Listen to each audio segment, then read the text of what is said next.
this is John of Art, and I'm creating another video for the shop video tutorial, Ilonggo tutorial, which is a shot or a shot in Ilonggo for the shot glass.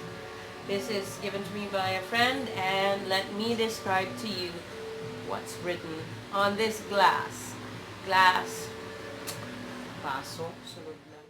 Here, says here, if you drink this much, you're called, well, it's Tagalog, it's called duwag.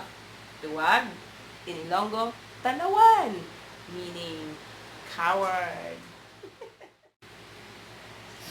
Now, if you drink this much here, you're called totoy, meaning little boy.